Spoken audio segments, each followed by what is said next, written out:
राजस्थान में भाजपा संगठन को मजबूती। राष्ट्रीय अध्यक्ष ने कई जिलों में नए कार्यालयों का किया उद्घाटन। मुख्यमंत्री भजनलाल शर्मा और प्रदेश अध्यक्ष मदन राठौड़ ने की शिरकत।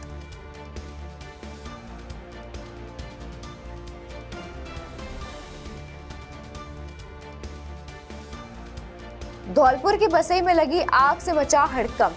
नवाब मुख्य बाजार में 6 दुकान जलकर खाक। दमकल की देरी से व्यापारियों को नुकसान।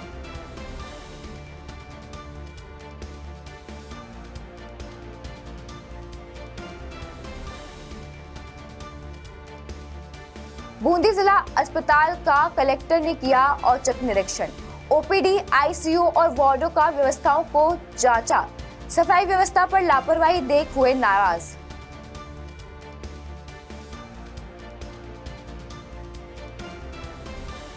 बारा के छबड़ा में एनडीपीएस एक्ट के तहत एक्शन। अवैध संपत्ति के खिलाफ पुलिस और एजेंसियों की संयुक्त कार्रवाई। दिल्ली कोर्ट के आदेश पर 5 आरोपियों की संपत्ति फ्रीज।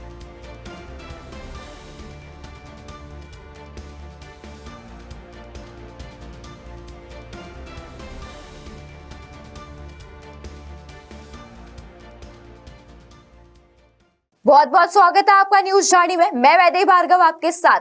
आइए बढ़ते हैं खबरों की ओर। राजस्थान भाजपा संगठन को मजबूत करने के लिए सोमवार को कार्यक्रम आयोजित हुआ, जिसमें भाजपा के राष्ट्रीय अध्यक्ष नितिन नबीन ने टोंक से डूंगरपुर, बूंदी, प्रतापगढ़, बाड़मेर, चूरू और पाली जिलों के नवनिर्मित कार्यालयों का वर्चुअल उद्घाटन किया, जबकि जालौर कार्यालय का शिलान्यास भी किया गया। इस अवसर पर मुख्यमंत्री भजनलाल शर्मा और प्रदेश अध्यक्ष मदन राठौड़ भी मौजूद रहे। डूंगरपुर में कैबिनेट मंत्री बाबूलाल खराडी मुख्य अतिथि रहे और कार्यक्रम की अध्यक्षता जिला अध्यक्ष अशोक पटेल रणौली ने की, जिसमें सांसद, विधायक और कई जनप्रतिनिधि शामिल हुए। उद्घाटन से पहले कार्यक्रम परिसर में नावचंडी हवन और गृह प्रवेश पूजा वैदिक मंत्र उच्चारण के साथ संपन्न हुई। वर्चुअल संबोधन में नितिन नबीन ने कहा कि भाजपा विश्व की सबसे बड़ी पार्टी है और कार्यकर्ताओं का लक्ष्य हर बूथ तक संगठन को मजबूत करना होना चाहिए। इस दौरान कई लोगों ने भाजपा की सदस्यता भी ग्रहण की।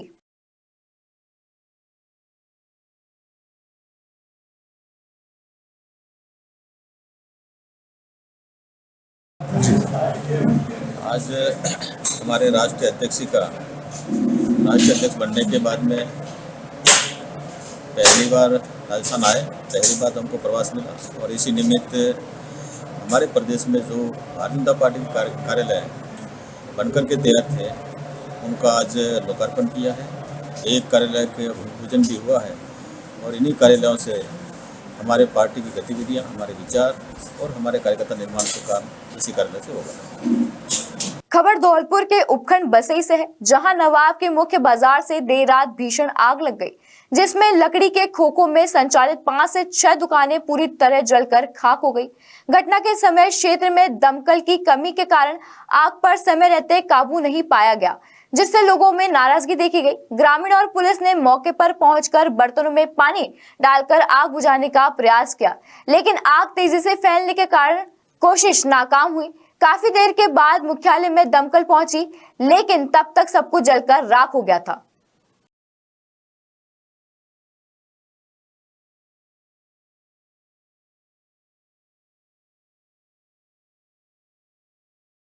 मेरा नाम जम्मन है था।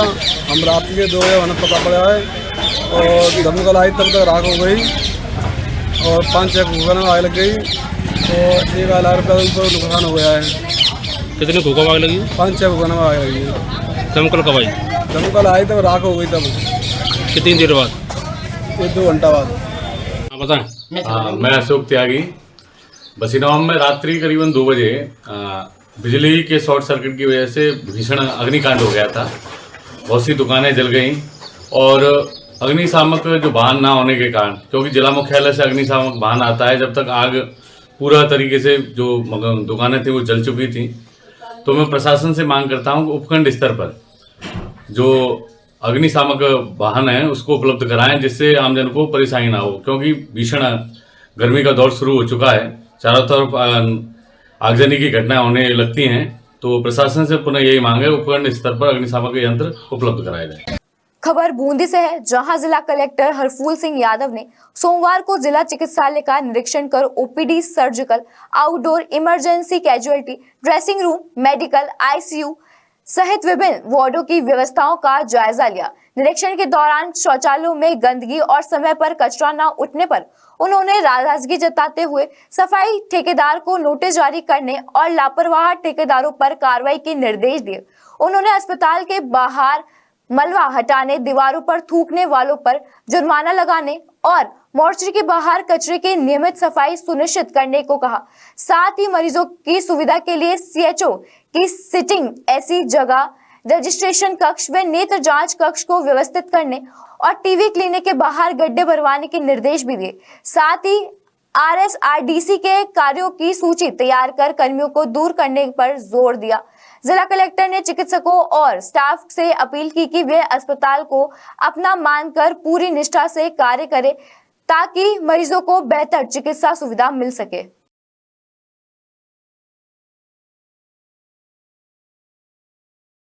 खबर बूंदी से है, जहां आजाद पार्क में सोमवार को जिला कलेक्टर हरफूल सिंह यादव ने नगर परिषद की ओर से चलाए जा रहे स्वच्छता और श्रमदान अभियान का निरीक्षण किया और स्वयं भी श्रमदान कर स्वच्छता का संदेश दिया। उन्होंने पार्क की साफ सफाई व्यवस्था का जायजा लेते हुए अधिकारियों और कर्मचारियों को नियमित सफाई बनाए रखने के निर्देश दिए। साथ ही पार्क में खराब पड़ी लाइटों को 2 दिन में ठीक करने और जरूरत पड़ने पर नई लाइटें लगाने को कहा। उन्होंने सख्ती से चेतावनी दी कि कार्य में किसी प्रकार की लापरवाही बर्दाश्त नहीं की जाएगी। जिला कलेक्टर ने बेसहारा पशुओं की समस्या पर भी चिंता जताते हुए सड़कों पर चारा न डालने और उनके लिए अलग स्थान निर्धारित करने के निर्देश भी दिए ताकि दुर्घटनाओं को रोका जा सके। उन्होंने नगर परिषद के अधिकारियों से कहा कि सफाई व्यवस्था को केवल काम नहीं बल्कि नैतिक जिम्मेदारी समझकर निभाया जाए। निरीक्षण के दौरान उपखंड अधिकारी, नगर परिषद आयुक्त सहित अन्य अधिकारी मौजूद रहे।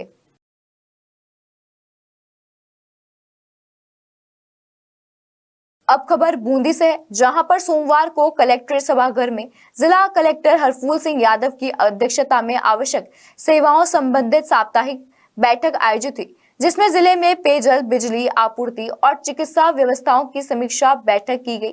बैठक में उन्होंने गर्मी के मौसम को देखते हुए आमजन को निर्बाध बिजली आपूर्ति सुनिश्चित करने, खराब पड़े हैंडपंप को और प्राथमिकता से दुरुस्त करने और ग्रामीण व शहरी क्षेत्रों में पेयजल आपूर्ति सुचारू करने के निर्देश दिए। जहां टैंकरों की जरूरत को वहां समय पर जल आपूर्ति करने को भी कहा गया। जिला कलेक्टर ने जिला अस्पताल और मेडिकल कॉलेज से चल रहे कार्यों की गुणवत्ता बनाए रखने और वेस्ट मटेरियल हटाने के निर्देश दिए। उन्होंने सभी चिकित्सा संस्थानों में ओआरएस, कूलर, शुद्ध पेयजल, छाया और आवश्यक दवाओं की पर्याप्त उपलब्धता सुनिश्चित करने पर जोर दिया। साथ ही हीटवेव से बचाव के लिए विशेष व्यवस्था करने और लो वोल्टेज समस्या के समाधान के लिए कार्य योजना तैयार करने के निर्देश दिए। इस बैठक में कई वरिष्ठ अधिकारी भी मौजूद रहे।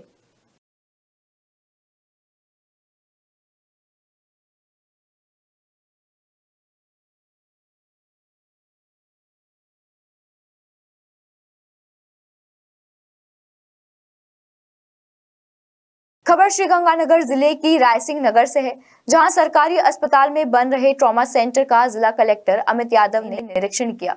इस दौरान उन्होंने निर्माण कार्य की प्रगति की जानकारी लेते हुए पूछताछ की, काम कब तक पूरा होगा। वहीं निरीक्षण के दौरान बंद पड़े दरवाजे को तोड़कर कलेक्टर ट्रॉमा सेंटर में अंदर पहुंचे और सभी व्यवस्थाओं का जायजा लिया।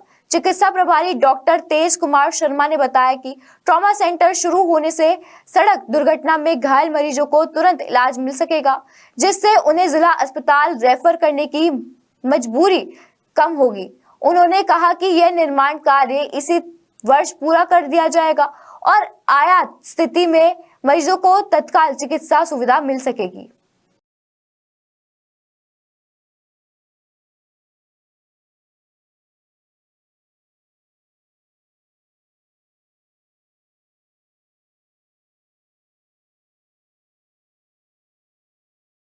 खबर फुलेरा से है, जहां कृषि आदान विक्रेता संघ ने अपनी विभिन्न मांगों को लेकर सोमवार को एक दिवसीय हड़ताल की और पीएम के नाम उपखंड अधिकारी सांबरलेख ऋषिराज कपिल को 12 सूत्रीय मांग पत्र सौंपा। संघ अध्यक्ष सत्यनारायण कुमावत के नेतृत्व में दिए गए ज्ञापन में खाद पर लागू लिंकिंग व्यवस्था खत्म करने, खाद की डीलरशिप डीलरों के गोदाम तक एफओआर करने और साथ ही पोर्टल से खुदरा व्यापारियों को मुक्त करने की मांग की गई। इसके साथ ही खाद, बीज और कीटनाशक के अमानक पाए जाने पर विक्रेताओं को अपराधी न मानकर केवल गवाह बनाने, एक्सपायर स्टॉक कंपनियों द्वारा वापस लेने, नए बीज एवं कीटनाशक कानून ने विक्रेताओं को पक्षकार न बनाने और किसानों की झूठी शिकायतों की जांच के लिए जिला स्तरीय समिति बनाने की मांग रखी गई। संघ ने लाइसेंस के लिए पीसी अनिवार्यता खत्म करने को भी कहा। प्रतिनिधिमंडल में कई पदाधिकारी वे सदस्य मौजूद रहे। साथ ही चेतावनी दी गई, यदि मांगे नहीं मानी गई तो आंदोलन तेज किया जाएगा।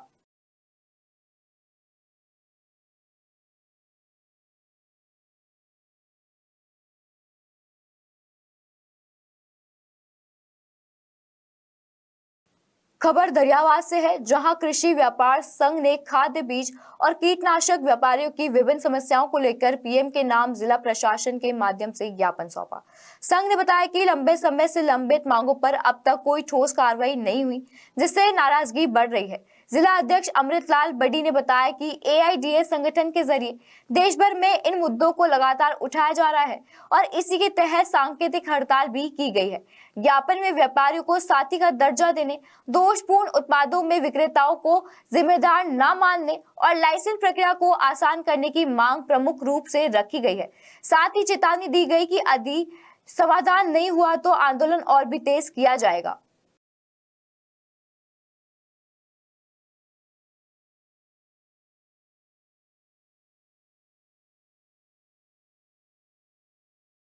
खबर बारां जिले के छबड़ा क्षेत्र से है, जहां एनडीपीएस एक्ट के तहत अवैध संपत्ति के खिलाफ कार्रवाई सामने आई है। दिल्ली कोर्ट के आदेश और केंद्र सरकार के निर्देश पर पुलिस और केंद्रीय एजेंसियों की संयुक्त टीम ने गणपति नगर और लक्ष्मीपुरा इलाके में 5 लोग बलवीर उर्फ बल्लू सांसी, विशाल रजनीभाई, धीरण सिंह और पवन सिंह की संपत्तियों को फ्रीज कर दिया है।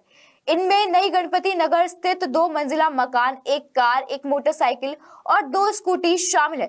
प्रशासन ने साफ किया कि बिना कोर्ट की अनुमति इन संपत्तियों की बिक्री, खरीद, गिरवी या हस्तांतरण नहीं किया जा सकेगा, अन्यथा कानूनी कार्रवाई होगी। साथ ही प्रभावित पक्षों को न्यायालय में अपील का अधिकार भी दिया गया है।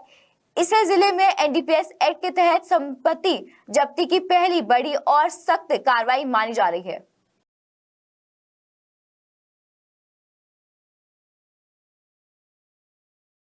खबर छिपा बड़ौद से है, जहां पर भारतीय जनता पार्टी मंडल के पदाधिकारी और कार्यकर्ता ने 12 के सीएमएचओ डॉक्टर संजीव सक्सेना के खिलाफ मुख्यमंत्री के नाम उपखंड अधिकारी को ज्ञापन सौंपा। भाजपा नेताओं ने आरोप लगाया कि नियुक्तियों और विभिन्न स्वास्थ्य योजनाओं में भारी अनियमितताएं की जा रही है और अवैध वसूली भी हो रही है। ज्ञापन में एसडीआरएफ फंड, डायलिसिस यूनिट और एनएचएम भवन हैंडओवर जैसे मामलों में भी भ्रष्टाचार के गंभीर आरोप लगाए गए हैं। कार्यकर्ताओं ने मांग की कि इन सभी मामलों की निष्पक्ष जांच कराई जाए और दोषी पाए जाने पर सख्त कार्रवाई हो। साथ ही जवाब पूरी तरह सीएमएचओ को पद से हटाने की भी मांग की गई। इस दौरान बड़ी संख्या में भाजपा पदाधिकारी और कार्यकर्ता मौजूद रहे।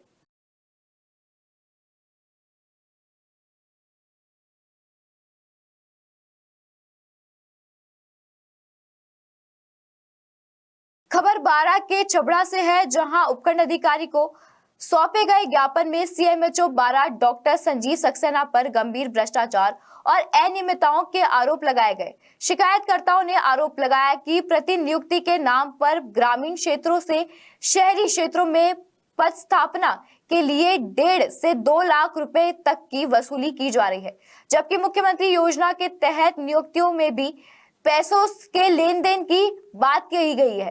ज्ञापन में एसडीआरएफ फंड में फर्जी बिलों के जरिए राशि उठाने के प्रयास, एनएचएम के निर्माण कार्य में ठेकेदारों से कमीशन लेने और डायलिसिस यूनिट स्थापना के अनियमितता जैसे आरोप भी शामिल है। साथ ही चिकित्सा स्टाफ को धमकाकर पैसे मांगने और मनमानी तरीके से स्वीकृतियां जारी करने के भी आरोप लगाए गए हैं। शिकायतकर्ताओं ने पूरे मामले की निष्पक्ष जांच कराकर दोषी पाए जाने पर कार्रवाई करके और संबंधित अधिकारियों को पद से हटाने की मांग की है। प्रशासन ने जांच के बाद ही स्थिति स्पष्ट होने की बात कही है।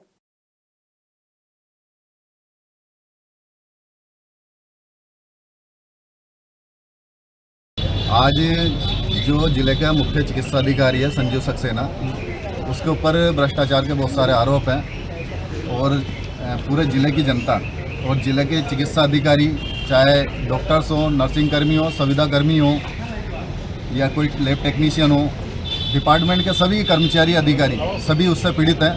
उसके संदर्भ में हमने आज यहाँ पर ज्ञापन दिया है, जिससे हमारी ये मांग है कि हम ये चाहते हैं कि जिले का जो मुख्य जिला चिकित्सा अधिकारी संजीव सक्सेना है, उसको पद से बर्खास्त करना चाहिए और उसके द्वारा जो भी भ्रष्टाचार किया है उसकी जांच होनी चाहिए। अब खबर कोटा जिला के इटावा क्षेत्र से है, जहां क्षेत्र में आवारा कुत्तों का आलंकन लगातार बढ़ता जा रहा है। पिछले 12 घंटे में ही कुत्ते के काटने के 7 से अधिक मामले सामने आए हैं, जिनका उपचार इटावा उपजिला अस्पताल में किया गया। क्षेत्र में रोजाना इस तरह की घटनाएं बढ़ रही है, जिससे लोगों में डर का माहौल बना हुआ है। हैरानी की बात यह है कि सुप्रीम कोर्ट के निर्देशों के बावजूद नगरीय क्षेत्र में आवारा कुत्तों पर प्रभावी नियंत्रण नहीं हो पा रहा है। स्थानीय लोगों प्रशासन से जल्द ठोस कदम उठाने की मांग कर रहे हैं, ताकि इस समस्या से राहत मिल सके। खबर श्रीगंगानगर जिले की रायसिंह नगर तहसील से है, जहां सीमावर्ती ग्राम संगराना के राजकीय उच्च माध्यमिक विद्यालय में नशा मुक्त श्रीगंगानगर अभियान के तहत नशा सेल कमेटी का गठन किया गया, जिसमें 5 विद्यार्थियों, शारीरिक शिक्षक और प्रधानाचार्य को मिलाकर 7 सदस्यीय टीम बनाई गई। वहीं कार्यवाहक प्रधानाचार्य रामनिवास को अध्यक्षता में हुए इस कार्यक्रम में जिला कलेक्टर के आदेश अनुसार विद्यार्थियों और स्टाफ को नशा न करने और शपथ दिलाई गई। इस दौरान पोस्टर और भाषण प्रतियोगिताओं का आयोजन कर नशे के दुष्ट प्रभावों के प्रति जागरूक किया गया। व्याख्याता मंजीत सिंह ने नशे से होने वाले सामाजिक, आर्थिक और मानसिक नुकसान पर प्रकाश डाला। वहीं वरिष्ठ अध्यापक दर्शन सिंह सहोता ने नशे को व्यक्ति और समाज के लिए हानिकारक बताते हुए सभी को इससे दूर रहने की प्रेरणा दी। इस दौरान कार्यक्रम में विद्यालय स्टाफ के कई सदस्य मौजूद रहे।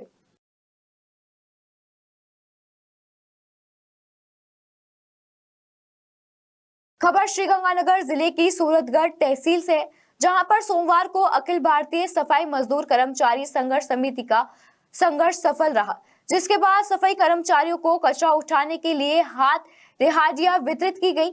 ये वितरित समिति अध्यक्ष रेखा घूसकर, उपाध्यक्ष माया देवी वाल्मीकि, सफाई निरीक्षक मनिधर सारस और पूर्व अध्यक्ष मनोजा धोल के नेतृत्व में हुआ। इस मांग को लेकर समिति लंबे समय से प्रशासन में लगातार वार्ता जारी थी, जिसका सकारात्मक परिणाम अब सामने आया है। संघर्ष समिति ने नगर पालिका प्रशासन के उपखंड अधिकारी व प्रशासन भरत जयप्रकाश मीणा, अधिशासी अधिकारी पूजा शर्मा, राजस्व अधिकारी अंजू सराना और सफाई निरीक्षक मनिंदर सारसर का आभार जताया, जिन्होंने त्वरित कार्रवाई करते हुए रिहाड़ियों का वितरण किया।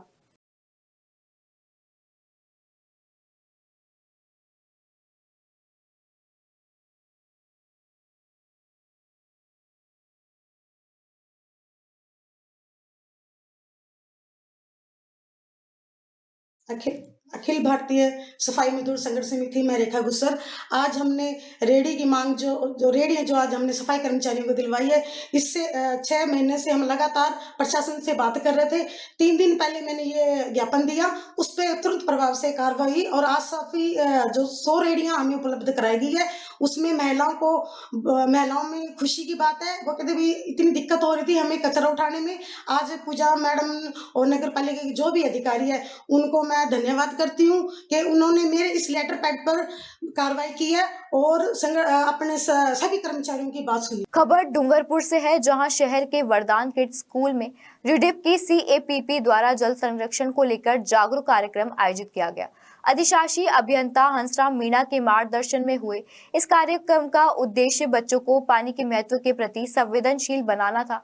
कार्यक्रम में माया पाटीदार ने विद्यार्थियों को दैनिक जीवन में पानी बचाने के सरल उपाय बताए और संदेश दिया कि जल संरक्षण केवल व्यक्तिगत नहीं बल्कि सामूहिक जिम्मेदारी है। इसके बाद आयोजित चित्रकला प्रतियोगिता में बच्चों ने जल है तो कल है विषय पर आकर्षक चित्र बनाकर जल बचाने का संदेश दिया। नन्हे विद्यार्थियों ने अपनी कला के माध्यम से भविष्य में जल संकट के दबाव की चेतावनी भी दी गई। कार्यक्रम के अंत में बच्चों को जल प्रेमी बनने की शपथ दिलाई गई, जबकि आयोजन में विद्यालय परिवार का भी सहयोग था।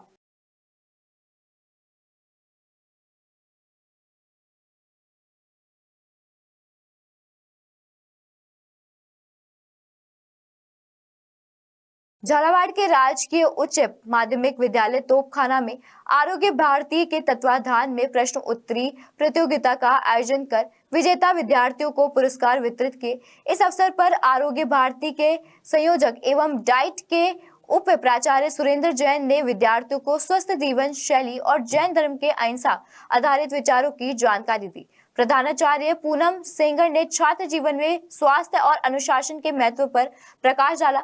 कार्यक्रम का संचालन करते हुए सुनील गुप्ता ने स्वास्थ्य और जैन सिद्धांतों पर आधारित प्रश्न पूछे, जिनके सही उत्तर देने वाले विद्यार्थियों को अतिथियों ने सम्मानित किया। इस दौरान विद्यार्थियों ने विश्व शांति, अहिंसा और देशभक्ति के नारे लगाए।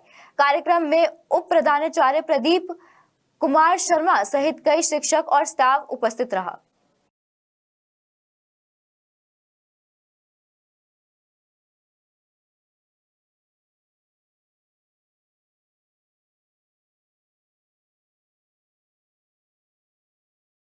खबर श्रीगंगानगर जिले की रायसिंह नगर से है, जहां पर आशा सहयोगिनियों ने 4 महीने से बकाये वेतन की मांग को लेकर भीषण गर्मी में सरकारी अस्पताल के मुख्य गेट के बाहर धरना प्रदर्शन किया। प्रदेश अध्यक्ष सीता स्वामी के नेतृत्व में सैकड़ों महिलाओं ने अस्पताल के गेट पर बैरिकेड लगाकर रास्ता बंद कर दिया और डॉक्टरों पर अनसुनी के गंभीर आरोप लगाए। इस दौरान हालात तब बदल गए जब जिला कलेक्टर अमित यादव मौके पर पहुंचे। सीता स्वामी ने कलेक्टर को सभी समस्याओं से अवगत कराया, जिसके बाद कलेक्टर ने संबंधित विभागों को जल्द समाधान करने के निर्देश दिए।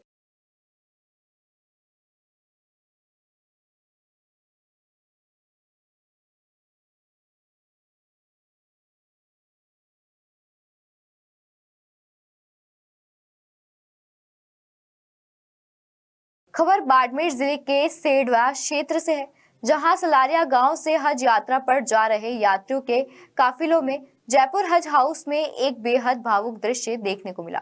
जब हाजी मक्का मदीना के लिए रवाना होने से पहले अपने परिजनों से विदा ले रहे थे, इस दौरान एक मां अपने परिवार से बिछड़ते समय भावुक हो गई, जिनकी आंखों से बहते आंसू जुदाई के दर्द के साथ अल्लाह के घर जाने की खुशी भी बयां कर रहे थे। ये पल वहां मौजूद लोगों को गहराई से छू गया।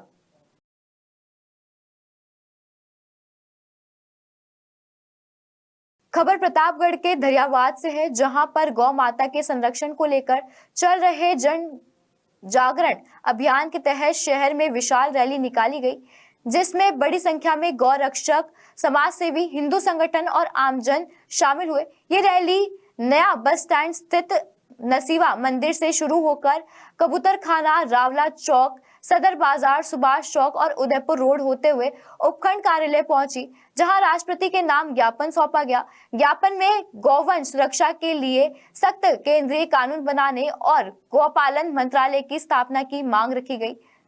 आयोजकों ने बताया कि अभियान का उद्देश्य गौ सेवा और संरक्षण को बढ़ावा देना है और शहर में घर घर संपर्क कर अधिक से अधिक लोगों को जोड़ना है।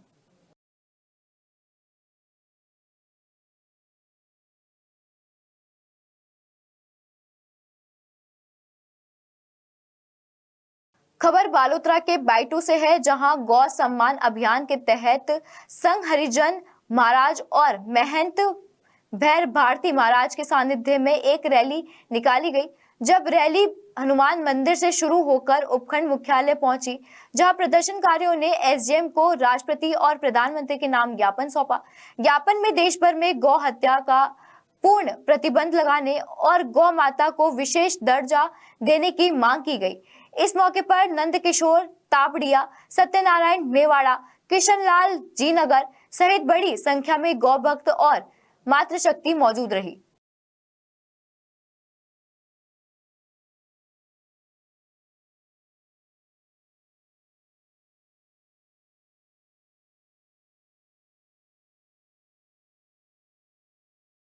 खबर बालोतरा के बाइटू से है, जहां गौ सम्मान अभियान के तहत संत हरिराम महाराज और महंत भैरव भारती महाराज के सानिध्य में एक रैली निकाली गई। यह रैली हनुमान मंदिर से शुरू होकर उपखंड मुख्यालय पहुंची, जहां प्रदर्शनकारियों ने एसडीएम को राष्ट्रपति और प्रधानमंत्री के नाम ज्ञापन सौंपा।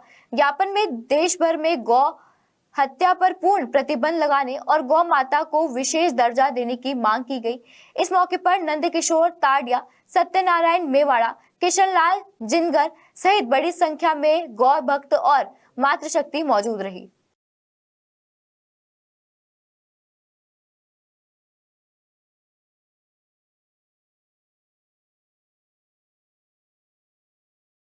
खबर कोलायत से है, जहां उपखंड मुख्यालय पर सोमवार को गौ माता को राष्ट्र माता का दर्जा देने और देश भर में गौ रक्षा कानून लागू करने की मांग को लेकर प्रदर्शन हुआ।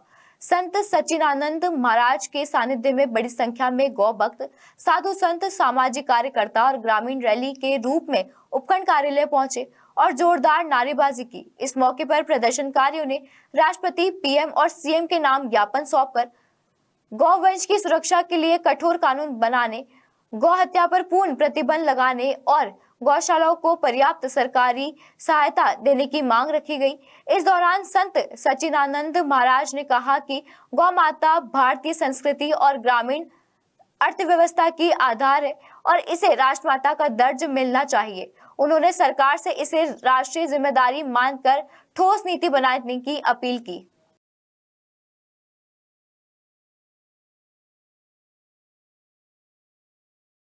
किस विषय में ज्ञापन दिया आज? हम आज गौ माता के का दिया है यहाँ उपखंड अधिकारी कोलायत में। तो ये हमारी गौ माता का बहुत ही दुरुपयोग हो रहा है, तो इस वजह से हम मुख्यमंत्री जी और भजनलाल जी से और हमारे मोदी से गौ माता को राष्ट्र माता घोषित कराने के लिए हम आज सभी स्थान पर आके यहाँ ज्ञापन दिया है एसडीएम साहब को, और गौ माता हमारी बचनी चाहिए। मेरा नाम स्वामी शांतानंद, कोलायत बिश्नोई धर्मशाला का मैं संचालक हूँ। तो हम यहाँ आके आज एसडीएम साहब को एक गौ माता का लेटर दिया है, तो गौ माता का रक्षा होना चाहिए। अब खबर छिपा बड़ौद से है, जहां गौ माता को राष्ट्रीय दर्जा देने की मांग को लेकर गौ भक्तों ने बाइक रैली निकाली, जो खेल मैदान से शुरू होकर मुख्य मार्गों से होते हुए उपखंड कार्यालय पहुंची। इस दौरान गौ भक्तों ने जोरदार नारेबाजी करते हुए अपनी मांगे दोहराई। साथ ही पीएम के नाम तहसीलदार सुरेंद्र सिंह गुर्जर को ज्ञापन सौंपा।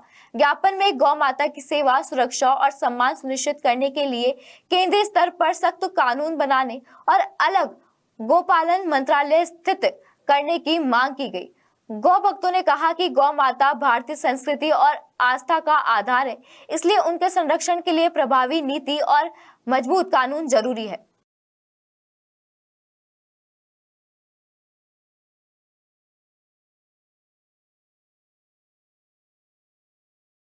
अब खबर कुचामन सिटी से है, जहां गौ संरक्षण एवं संवर्धन के उद्देश्य से चल रहे गौ सम्मान आह्वान अभियान के तहत गौ भक्त कार्यकर्ताओं से प्रशासन को ज्ञापन सौंपा। इस दौरान संत मोनी बाबा महाराज, संत भगवान दास महाराज और संत सुदर्शन दास महाराज के सानिध्य में कार्यकर्ताओं ने गौ माता की वर्तमान स्थिति पर चिंता जताते हुए उनके संरक्षण के लिए ठोस कदम उठाने की मांग की। ज्ञापन में गौ माता को राष्ट्र माता का दर्जा देने, गौ हत्या पर पूर्ण प्रतिबंध लगाने, समय पर अनुदान उपलब्ध कराने, गौशालाओं के लिए पर्याप्त संसाधन देने, घायल एवं बेसहारा गौवंश के उपचार की व्यवस्था करने और गौ तस्करी पर सख्त रोक लगाने की प्रमुख मांगे शामिल रही।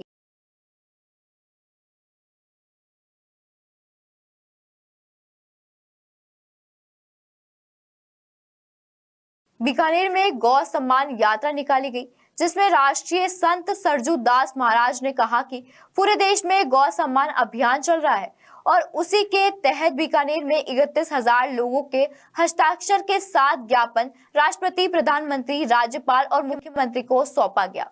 उन्होंने बताया कि संत समाज की 3 प्रमुख मांगे हैं, जिसमें गौ माता को राष्ट्र माता का दर्जा दिया गया, गौ हत्या पर आजीवन प्रतिबंध लगाया गया और गौ को समाज में पूर्ण सम्मान मिले। साथ ही कहा कि जब अन्य जीवों को सम्मान मिल सकता है और संविधान में बड़े फैसले हो सकते, तो गौ हत्या पर प्रतिबंध क्यों नहीं लगाया जा रहा है। उन्होंने चेतावनी दी कि 27 जुलाई को फिर से कलेक्टर को ज्ञापन दिया जाएगा, फिर भी मांगे नहीं मानी गई तो तेज आंदोलन किया जाएगा।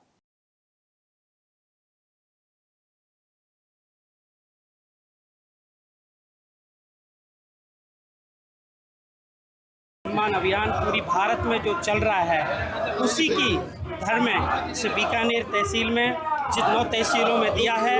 आज बीकानेर में 31,000 साइन करके हम लोगों ने माननीय राष्ट्रपति, प्रधानमंत्री, गवर्नर और मुख्यमंत्री को दिए हैं। हमारे सिर्फ 3 मांगों हैं। संतों की मांग है कि गौ माता को राष्ट्र माता का दर्जा मिले, गौ हत्या जिस तरह भारत में हो रही है आजीवन प्रतिबंध लगे और गौ को हमेशा सम्मान मिले।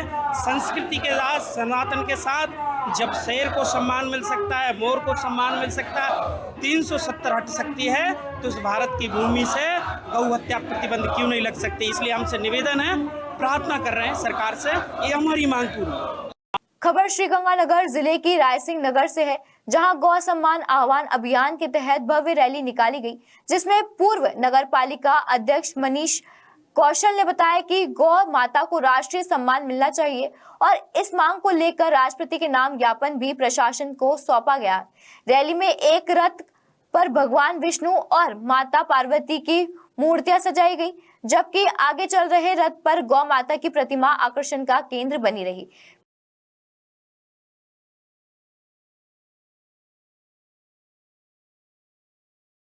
अब खबर डूंगरपुर जिले के सांगवाड़ उपखंड से, जहां सोमवार को महिपाल खेल मैदान में गौ माता को धर्म माता घोषित करने की मांग को लेकर विशाल धर्म सभा और रैली का आयोजन हुआ, जिसमें आस्था के साथ हिंदू मुसलमान एकता का अनूठा उदाहरण देखने को मिला।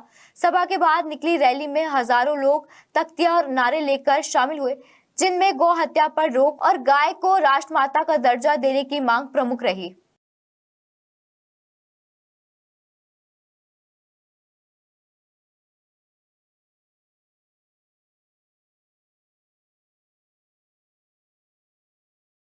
खबर चित्तौड़गढ़ से है, जहां सोमवार को गौ सम्मान आह्वान अभियान के तहत शहर भर में संतों, गौ भक्तों और गौ सेवकों ने रैली निकाली, जिसमें गौ माता को राष्ट्रमाता का दर्जा देने और गौ हत्या पर पूर्ण प्रतिबंध लगाने की मांग रखी गई।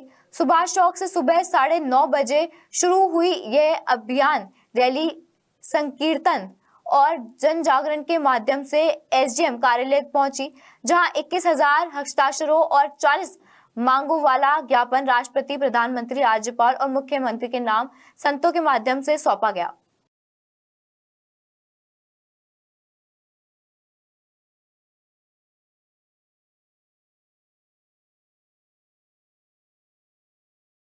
फिलहाल इस बुलेटिन में इतना ही। देखते रहिए न्यूज़ रानी। नमस्कार।